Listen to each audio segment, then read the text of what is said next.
Saudações a todos, dando continuidade à aula de tendinopatia patelar ou tendinite patelar. Hoje a gente vai falar sobre exercícios específicos. Saudações a todos os nossos pacientes. O tema da aula de hoje é sobre tendinite do patelar, uma afecção muito comum nos nossos consultórios de cirurgia do joelho e medicina do esporte.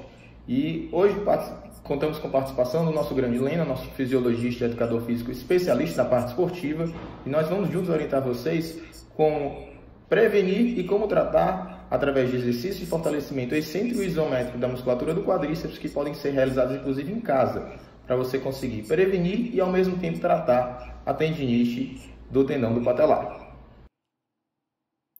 Como sempre, nossa apresentação tem fins de ensino e orientação dos nossos pacientes. Da mesma forma que as outras apresentações, pautamos nossa apresentação principalmente em estudos nível 1, 2 e 3 de evidência, o que afasta nossos pacientes de opiniões de especialistas que têm um pior nível de evidência, e geralmente os pacientes buscam informações em redes sociais e informações estas que podem não condizer com a realidade. Em relação ao tratamento da afecção da tendinite do patelar, na aula passada avaliamos bem vários estudos, mas aqui o foco é o tratamento. Então, lembrando esse estudo que foi avaliado na aula passada, nível 2 de evidência, um estudo de revisão sistemática, randomizado, controlado, ou seja, um estudo de um alto poder estatístico e científico, com 612 pacientes, com 13 estudos, sendo que 9 foram agrupados por ter uma qualidade metodológica alta, e a conclusão do trabalho foi que o mais importante achado desse grande estudo de revisão sistemática foi que apenas o fortalecimento excêntrico pode ser considerado como evidência forte para o tratamento de tendinopatia ou tendinite patelar. Ou seja, existem várias modalidades de tratamento, analgesia, fisioterapia, alongamentos, mas, do ponto de vista científico, o único que tem maior poder estatístico de melhora é o fortalecimento excêntrico. Então esse é o foco da aula. Convidamos vocês para revisar a aula 1, que a gente fala da tendinite patelar em seu aspecto global, definição, fatores de riscos, e dentre outros, diagnóstico, dentre outros achados nessa doença. Ainda falando do tratamento, em outro estudo de revisão sistemática, nessa avaliação de 15 estudos, dentre eles alguns níveis 2 e 3 de evidência, mostrando que além do fortalecimento excêntrico, o fortalecimento isométrico do quadríceps também é confiável na maioria das situações clínicas. Após a publicação da primeira aula, muitos pacientes ficaram com dúvidas sobre a tendinite ou tendinopatia do quadríceps, e esse estudo compara justamente a tendinopatia do patelar com do quadríceps, um estudo super recente de 2019, numa revista de alto respaldo científico. Nós grifamos de azul aquilo que é mais importante, então vamos traduzir para vocês. O joelho do saltador não é sinônimo de tendinopatia patelar, e esse termo também inclui a tendinopatia quadricipital, ou seja, a tendinopatia quadricipital e patelar envolvem o mesmo grupo de doenças, também conhecido como joelho do saltador, pois ambos, que no segundo parágrafo ele fala que ambos fazem parte de um mecanismo extensor. E qual a diferença entre elas é que a dor ocorre no polo superior da patela e não no polo inferior da patela, como ocorre na tendinopatia do patelar. Ou seja, a tendinopatia quadricipital é basicamente a mesma doença, e ambas são tratadas da mesma maneira, com cargas a nível do tendão, ou seja, o fortalecimento excêntrico que promove o remodelamento. A única diferença entre elas é que a tendinopatia do quadríceps ela é melhor trabalhada em deep knee flexion, ou seja, uma flexão mais profunda do joelho. Então, ambas são parte de um mesmo grupo de doenças com o mesmo tratamento.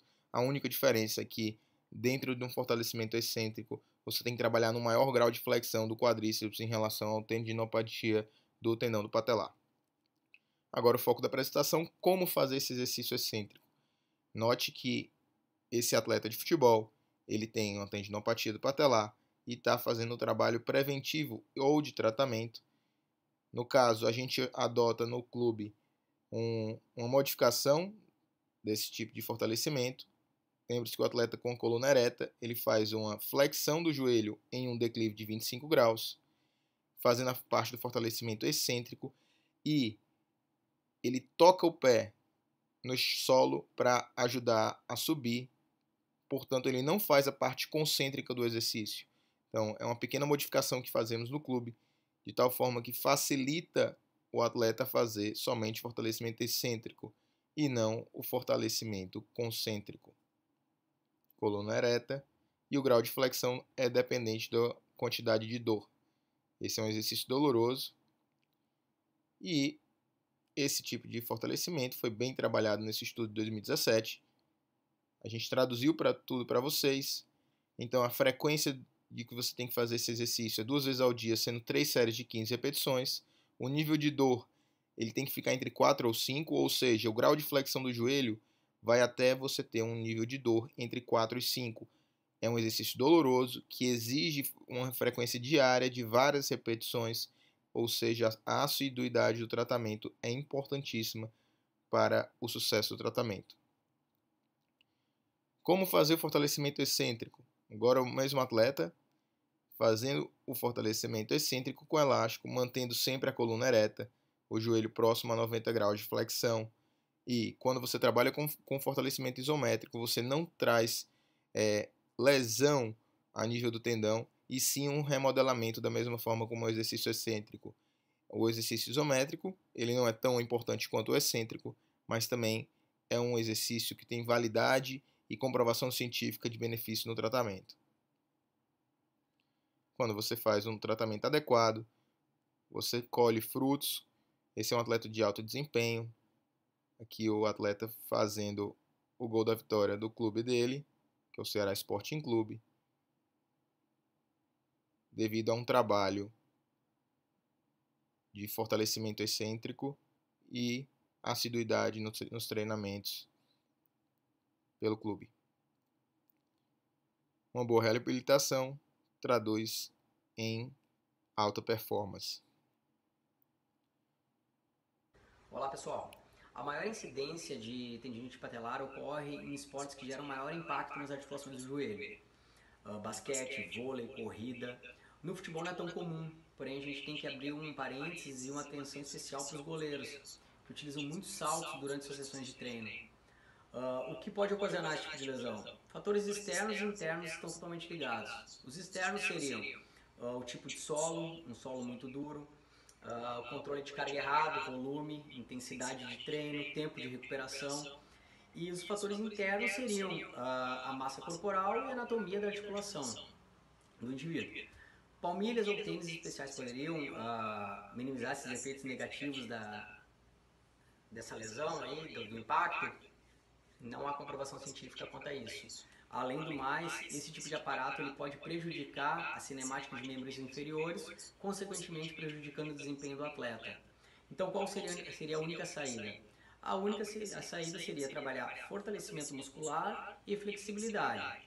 O fortalecimento muscular seria de forma excêntrica, onde a carga externa ela é maior do que a tensão gerada na musculatura, e exercícios isométricos, onde há uma contração muscular, mas não há uma alteração no comprimento da fibra muscular. E os músculos seriam músculos do core, abdominais, quadríceps, isquiotibiais.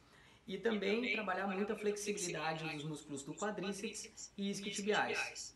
Ok? Espero ter ajudado. Como o Lena falou, aqui alguns exercícios que você pode utilizar, sempre focando no alongamento da parte dos tendões do quadríceps e dos flexores da coxa, e os trabalhos de tronco, que envolve principalmente a musculatura do core, abdominal, paravertebral e glútea, para que, além do fortalecimento excêntrico e isométrico do quadríceps, você tenha um aparato, um arcabouço muscular que biomecanicamente proteja a articulação do joelho. Então, sempre associar ao fortalecimento do core, abdominal, paravertebral, glúteos e rotadores externos do quadril, bem como o alongamento do quadríceps e flexores da coxa. Ainda sobre os exercícios para tratamento de tendinopatia patelar, em 2017 foi lançado um grande estudo de revisão sistemática com 17 artigos desenvolvido em Ohio, nos Estados Unidos, um estudo de nível 2, onde ele comparou dois grupos de pacientes. Um grupo de pacientes que só realizava exercícios excêntricos para tratamento de tendinopatia patelar e outro grupo que realizava exercícios excêntricos mais alongamentos com estabilização do core.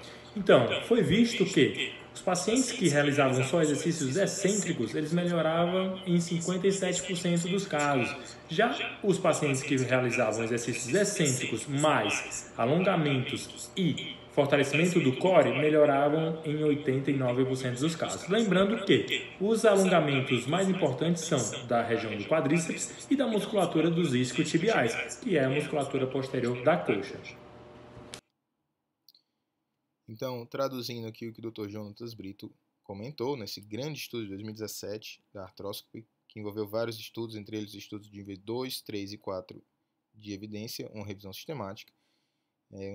Um estudo que envolveu 691 estudos, que ele, no caso, filtrou 15 que tinham um poder metodológico com maior evidência. E dentro da discussão ele fala que quando você treinava somente a questão do quadríceps e quando versus um grupo que treinava além do quadríceps, o core ou atividades de alongamento. E mostrou que tem superior resultado quando você associa ao fortalecimento excêntrico com o alongamento e com o fortalecimento do core. Então, um respaldo científico bem evidente de você fazer o fortalecimento excêntrico associando ao fortalecimento do core e alongamento do quadríceps e flexores da coxa. Uma comprovação científica de um estudo de respaldo de alto poder de evidência científica, tanto comentado pelo Dr. Jonatas Brito, quanto pelo fisiologista Lennon Vitola. Por fim, por mais que você trate de uma maneira adequada, existe alguma pequena quantidade de pacientes que não vai melhorar, mesmo em relação ao tratamento otimizado. Nesse estudo da American Journal of Sports Medicine, que ele comparou pacientes que não melhoravam com tendinopatia patelar, que foram utilizados plasma rico em plaquetas versus terapias de ondas de choque, sendo que lembrando que a plasma rico em plaquetas não está disponível como tratamento no Brasil. E ele demonstrou que a terapias de ondas de choque, o ESWT, pode aumentar o número de neovasos, ou seja, ele gera vascularização e promove crescimento celular e síntese de colágeno a nível dos tendões, que traduz em bons resultados em 90% dos casos que você utiliza a terapias de ondas de choque nos pacientes que não melhoram. Nesse estudo de revisão sistemática, ele mostrou que quando você faz um fortalecimento excêntrico um tratamento não cirúrgico, seja ele qual for, dentre eles fortalecimento excêntrico, analgesia, fisioterapia, você tem uma melhora global em torno de 50%. Quando você tem a terapia de ondas de choque, você tem 90% de bons e excelentes resultados. Além disso, quando você compara o PRP com as ondas de choque, você tem que ambos melhoram a escala de dor e score funcionais de 2, 6 e 12 meses de segmento, apesar de que o PRP teve melhores resultados do que as ondas de choque, mas ambos melhoraram muito os scores de dor e scores funcionais. Como conclusão, as terapias de ondas de choque conseguem atingir bons resultados, especialmente no longo termo, ou seja, um segmento a longo prazo, e é uma excelente alternativa para o uso da PRP, que é uma terapia não disponível no Brasil. Mais uma vez, terapia de choque é o tratamento de primeira linha na ausência de melhora com fortalecimento excêntrico e é uma alternativa ao tratamento com PRP não disponível no Brasil, e isso foi comprovado em um estudo nível 1 de evidência. Resumo da apresentação: o tratamento padrão ouro para o fortalecimento para a tendinopatia do quadríceps é o fortalecimento excêntrico do quadríceps, sempre associar com o fortalecimento do core, sempre associar com o alongamento do quadríceps e dos isquiotibiais, e na refratariedade, ou seja, na ausência de melhora, a primeira linha de tratamento no Brasil são as ondas de choque. Aproveito também para convidar vocês para assistir nossa aula completa sobre tendinite do patelar. Nela a gente consegue discorrer sobre a definição, fator de risco, diagnóstico e um tratamento detalhado sobre esse tipo de doença. Espero que vocês tenham gostado da nossa apresentação.